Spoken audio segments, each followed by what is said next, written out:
வணக்கம் ஃப்ரெண்ட்ஸ். இது Adambakkam MRTS railway station. இங்கே பார்த்தீங்கன்னா ஒரு பெரிய சங்கமம் இருக்குங்க. இந்த கோயில் பார்த்தீங்கன்னா வெங்கடேச பெருமாள் கோயிலுங்க. கொஞ்சம் இந்த ஏரியாவோட ஹிஸ்ட்ரி தாங்க நம்ம ரீவைண்ட் பண்ணி பார்ப்போம். முன்னாடிலாம் பார்த்தீங்கன்னா இங்கே முக்கியமான லேண்ட்மார்க் பார்த்தீங்கன்னா Saint Thomas Mount railway station தாங்க. அங்கேருந்து ஒரு சின்ன ரோடு கீழ்கட்டில் போகும்.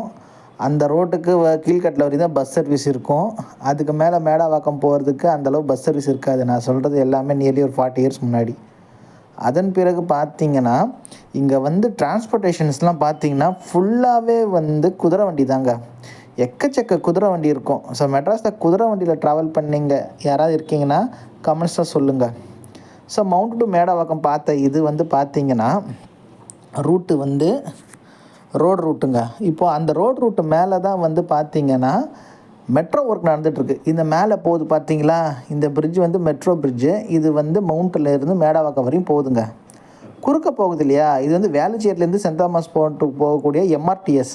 அதாவது முன்னாடி தான் திருவான்மையூர் வேளச்சேரியில் சென்ட்ரல் கவர்மெண்ட் சர்வீஸ் கொடுக்குறாங்க இல்லையா, அந்த எம்ஆர்டிஎஸ் பிரிட்ஜுங்க இது.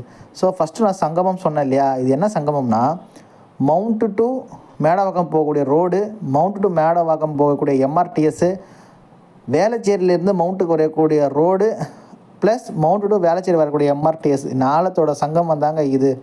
ஸோ முன்னாடி பார்த்தீங்கன்னா இந்த மவுண்ட் டு மேடவாக்கம் போகிற ரோடு மட்டும்தான் இருக்குமே தவிர மற்ற மூன்றுமே இங்கே கிடையாது. ஸோ இப்போ இந்த ஒர்க்கு நடக்கிறதுனால மற்ற மூன்றுமே தலை தூக்கிடுச்சு, ரோடு பிளாக் ஆகிடுச்சு. அன்றைக்கும் இன்றைக்கும் என்றைக்கும் சான்று இந்த கோயில் ஒன்று தான். இப்போ நீங்கள் பார்க்குறது ஆதம்பாக்கம் எம்ஆர்டிஎஸ் ரயில்வே ஸ்டேஷன். கூடிய சீக்கிரம் இது ஓப்பன் ஆகிடும். இங்கே சுற்று வட்டாரத்தில் இருக்கிற எல்லா மக்களுக்குமே இது பெனிஃபிட்டாக அமையக்கூடிய ஜங்ஷனாக இது மாறும்.